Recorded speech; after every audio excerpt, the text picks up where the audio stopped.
Myriam a eu 8 enfants, 3 avant Jésus et 4 après lui. Jésus était donc le 4e enfant, pas le premier.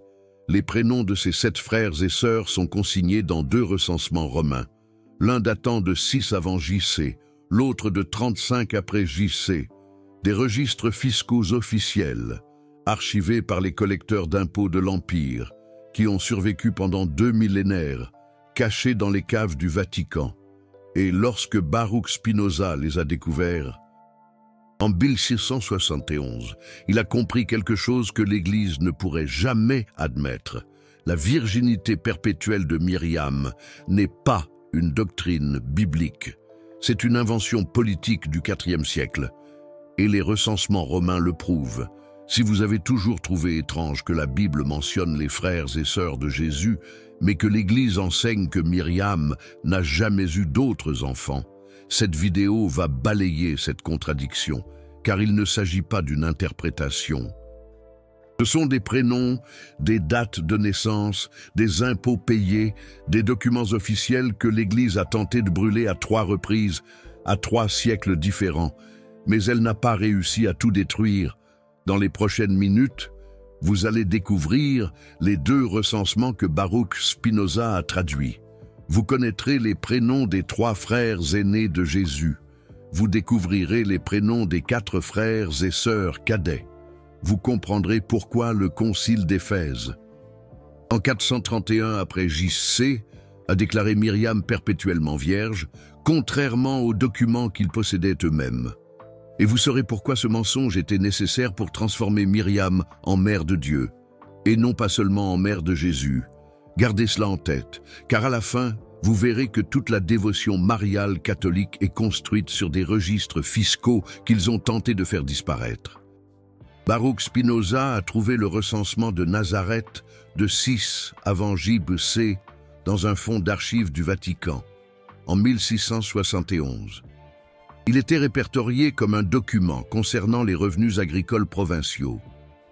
Mais lorsque Baruch Spinoza en a lu le contenu, il s'est rendu compte qu'il s'agissait d'un recensement de population complet de la Galilée, ordonné par Quirinius, gouverneur romain de Syrie, afin de calculer les impôts de toutes les familles de la région. Le document était en latin et en araméen, côte à côte, intact, avec les sceaux officiels de Rome. La ligne 89 du recensement répertorie la famille de Joseph bar Jacob, charpentier de Nazareth. Et elle dit ce qui suit, traduit du latin par Baruch Spinoza. Joseph bar Jacob, charpentier, 32 ans, épouse, Myriam ba Joachim, 27 ans, enfant, Jacques, 7 ans, Joseph, 5 ans, Simon, 3 ans, Myriam enceinte, 6 mois, résidence, Nazareth, quartier sud. Maison 14, impôt dû, 8 deniers par an. Myriam, c'est Marie, Joseph, c'est Joseph. Et les 3 fils mentionnés sont Jacques, Joseph et Simon, nés avant Jésus, officiellement recensés. Et Myriam était enceinte de 6 mois, enceinte de Jésus, qui serait le 4e enfant, pas le premier. Le recensement le prouve. Baruch Spinoza a lu cela et a noté en marge « Si Myriam avait 3 enfants avant Jésus, la virginité perpétuelle est impossible. » Mais il ne s'est pas arrêté là, car un seul recensement pourrait être contesté. Il pourrait être qualifié d'erreur de copiste, de fraude, de mauvaise interprétation. Alors Baruch Spinoza a recherché le second recensement, celui qui a été effectué après la mort de Jésus, pour vérifier si Myriam avait eu d'autres enfants. Et il l'a trouvé, le recensement de Jérusalem de 35 après JC, également au Vatican, également mal répertorié. Cette fois-ci comme un registre des pensions pour les veuves, mais il s'agissait en réalité d'un recensement complet des familles de Jérusalem, ordonné par Ponce Pilate avant de quitter le gouvernement de la Judée. Le document était en grec koiné, et Baruch Spinoza l'a traduit ligne par ligne. La ligne 214 répertorie la famille de Myriam, veuve de Joseph Hanagar, le charpentier, et elle dit Myriam Ba Joachim, veuve, 62 ans, enfant vivant, Jacques. Le chef de communauté, 42 ans, Joseph, commerçant, 40 ans, Simon, pêcheur, 38 ans, Jude, scribe, 32 ans, Sarah, 30 ans, mariée, Léa, 28 ans, mariée, Ruth, 26 ans, mariée, résidence, Jérusalem, quartier Est, maison de Jacques, pension accordée, 4 deniers par mois, 7 enfants vivants, 4 garçons, 3 filles, tous nommés, tous avec leurs âges. Et Jésus n'est pas sur la liste. Pourquoi? Parce que Jésus était mort 2 ans auparavant, en 33 après JC, et le recensement ne répertoriait que les enfants vivants pour le calcul de l'aide familiale. Mais les 7 autres étaient là, prouvant que Myriam avait eu 8 enfants au total.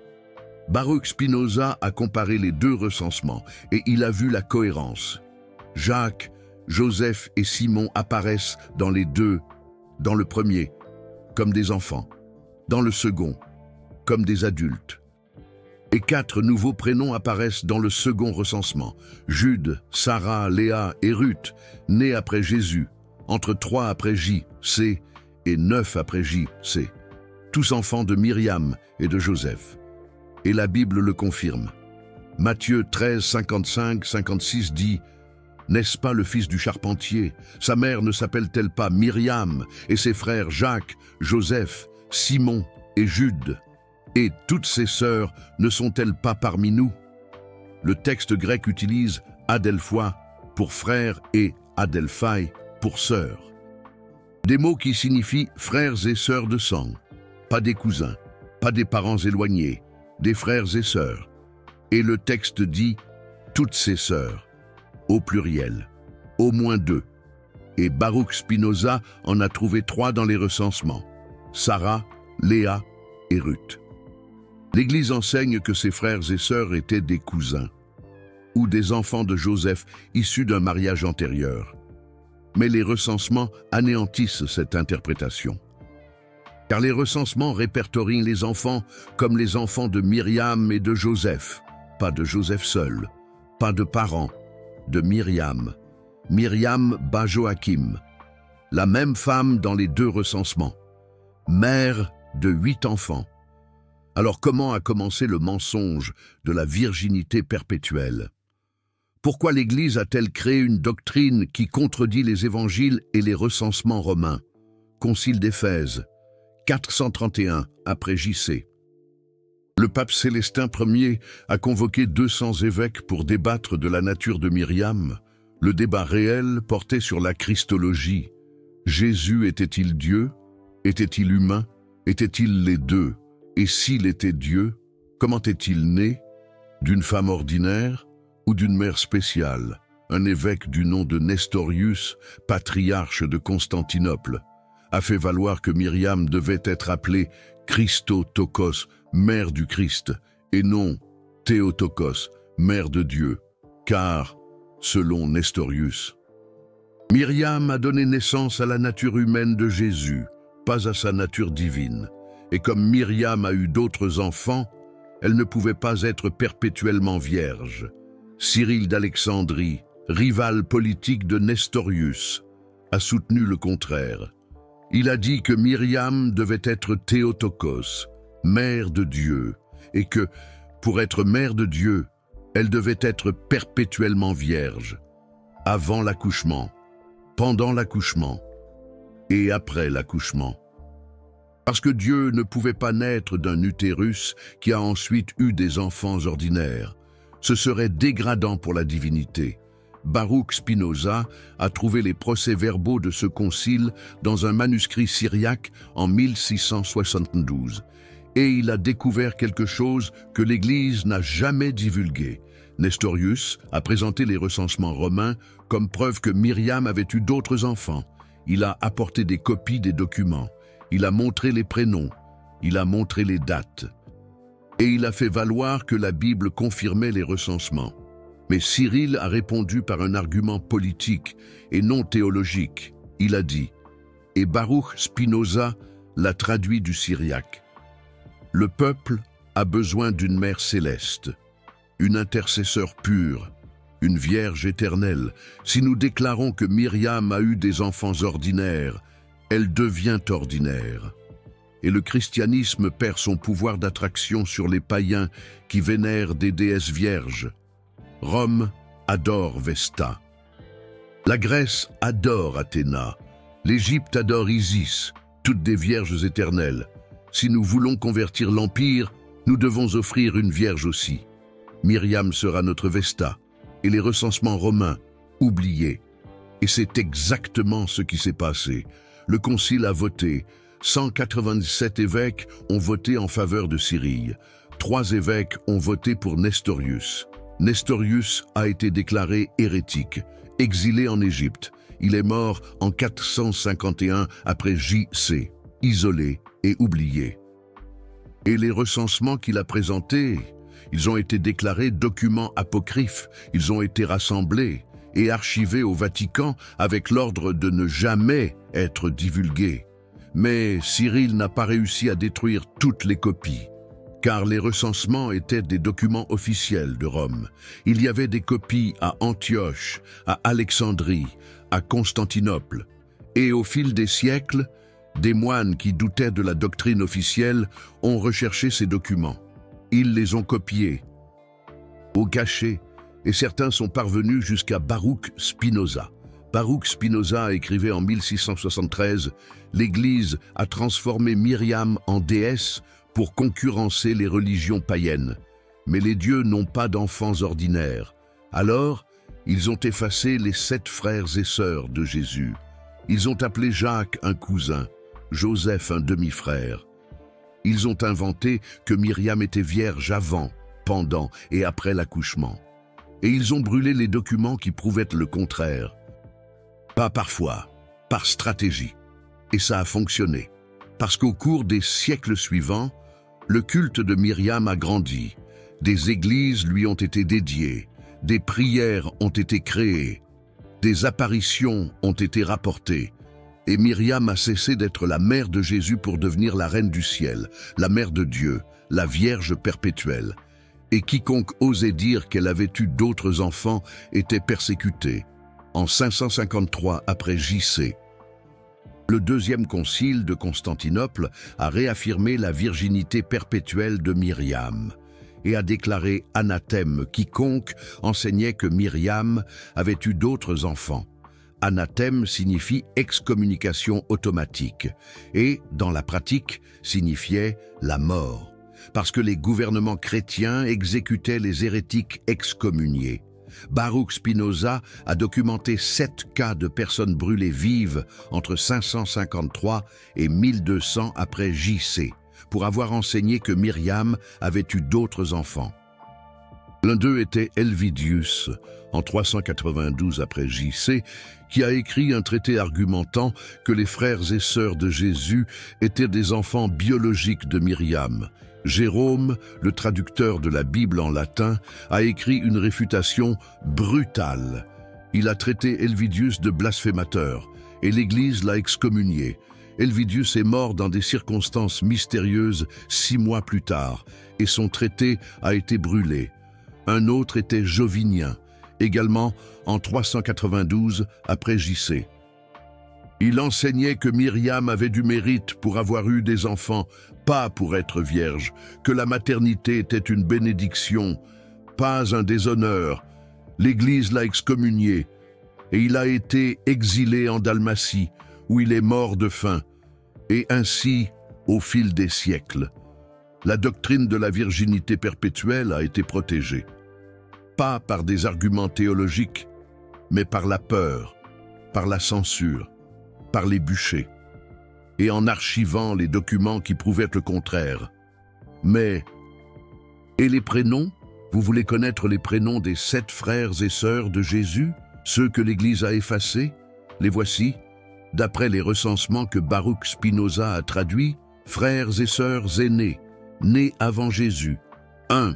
Jacques, né en 13 avant J.C., appelé Jacques le Juste, chef de l'Église de Jérusalem, mort en 62 après J.C., lapidé sur ordre du Sanhédrin.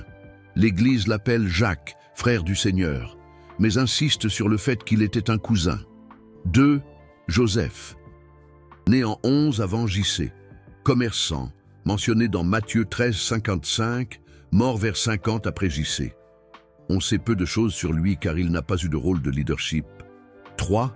Simon, né en 9 avant J.C., pêcheur de Galilée, devenu chef de l'église de Jérusalem après la mort de Jacques, mort en 107 après J.C., crucifié sur ordre de l'empereur Trajan. L'Église l'appelle Simon le Zélote, mais évite de dire qu'il était le frère de Jésus. Frères et sœurs cadets, nés après Jésus. 4.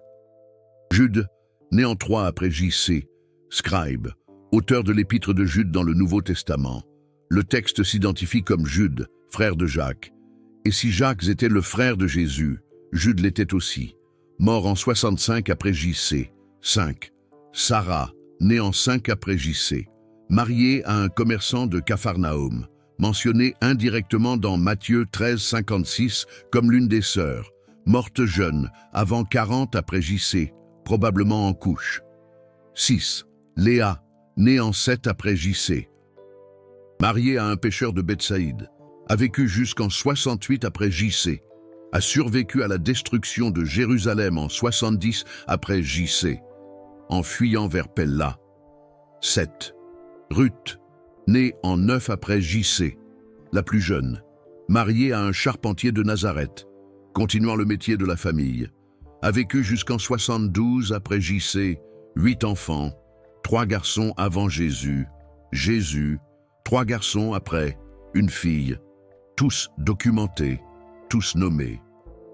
Et tous effacés par l'Église pour protéger une doctrine qui n'existait pas dans les 400 premières années du christianisme, parce que la vérité est la suivante. Les premiers chrétiens savaient que Myriam avait eu d'autres enfants. Paul connaissait Jacques et l'appelait le frère du Seigneur. Les évangiles mentionnent les frères et sœurs. Personne ne le niait. C'était un fait accepté. Mais lorsque l'Église est devenue une institution impériale, lorsqu'elle a eu besoin de concurrencer les déesses vierges païennes, lorsqu'elle a eu besoin de transformer Myriam en intercesseur céleste, la vérité est devenue incommode. Alors, elle a été enterrée. Et aujourd'hui, 1,3 milliard de catholiques prient Myriam, l'appellent la reine du ciel, demandent son intercession, croient qu'elle est montée au ciel en corps et en âme, sans voir la corruption, croient qu'elle est née sans péché originel, croient qu'elle est restée vierge pour toujours, et aucun d'entre eux ne sait qu'il existe 2 recensements romains, des documents officiels de l'Empire, qui listent les prénoms de ses 7 autres enfants. Baruch Spinoza est mort en 1677 en sachant cela. Et il a laissé les recensements copiés dans de multiples bibliothèques, mais il ne les a jamais publiés directement, parce qu'il savait qu'ils seraient exécutés. L'Inquisition était encore active. Brûler les hérétiques était encore une pratique acceptée. Alors il a écrit de manière codée. Il a mentionné que des documents historiques contredisaient les doctrines mariales. Il a suggéré que la virginité perpétuelle était une invention postérieure, mais il n'a jamais nommé les recensements. Il n'a jamais listé les 7 prénoms. Il a espéré que d'autres, en des temps plus sûrs, le feraient. Et nous voici, à une époque où l'information ne peut pas être complètement brûlée, où les recensements peuvent être numérisés, où les vérités peuvent être partagées sans crainte des bûchers, et où vous, maintenant, savez quelque chose que l'Église a caché pendant 1600 ans. Myriam a eu 8 enfants. Jésus était le 4e. Jacques, Joseph et Simon étaient plus âgés. Jude, Sarah, Léa et Ruth étaient plus jeunes. Tous documentés dans les recensements romains, tous effacés par la doctrine mariale, et tous oubliés, sauf Jacques, que l'Église n'a pas réussi à effacer complètement parce qu'il est devenu le chef de l'Église de Jérusalem. Mais même Jacques, l'Église l'a appelé un cousin, jamais un frère, parce que frère impliquerait que Myriam a eu d'autres enfants.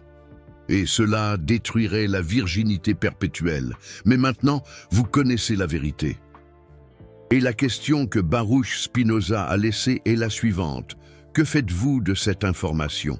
Continuez-vous à croire à la doctrine ou croyez-vous aux documents? Parce qu'une chose est sûre, les recensements existent. Baruch Spinoza les a traduits. D'autres historiens les ont confirmés, bien qu'ils n'aient jamais été publiés officiellement. Et l'Église ne les a jamais réfutés. Elle les a simplement ignorés, archivés, et a espéré que le monde oublie. Mais le monde n'a pas oublié.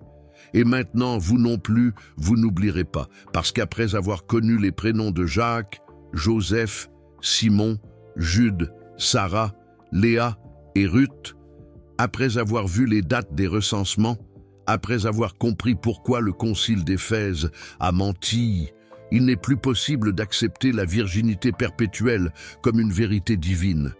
C'est une stratégie politique, c'est du marketing religieux, c'est de la compétition avec les déesses païennes. Mais ce n'est pas une vérité historique. Et si l'Église a menti à ce sujet, sur quoi d'autre a-t-elle menti? Sur l'Assomption de Myriam, sur l'Immaculée Conception, sur l'intercession des saints. Combien de ces doctrines sont basées sur des révélations divines? Et combien ne sont que des décisions conciliaires prises par des évêques qui avaient des agendas politiques? Baruch Spinoza ne haïssait pas Myriam. Il la respectait en tant que mère de Jésus. Mais il haïssait les mensonges institutionnels. Il haïssait quand l'Église brûlait des documents pour protéger des doctrines. Il haïssait quand des évêques votaient sur des vérités historiques comme si l'histoire était une question d'opinion. Et il a consacré les dernières années de sa vie à exposer ces mensonges, pas pour détruire la foi des gens, mais pour libérer la foi de la manipulation institutionnelle. Parce qu'une foi basée sur un mensonge n'est pas la foi. C'est de la crédulité. Et Baruch Spinoza croyait que Dieu, s'il existe, préfère les personnes qui cherchent la vérité aux personnes qui acceptent des dogmes sans questionner. Il a écrit en 1675, 2 ans avant de mourir. La vraie religion n'est pas de croire ce que les évêques décident dans les conciles.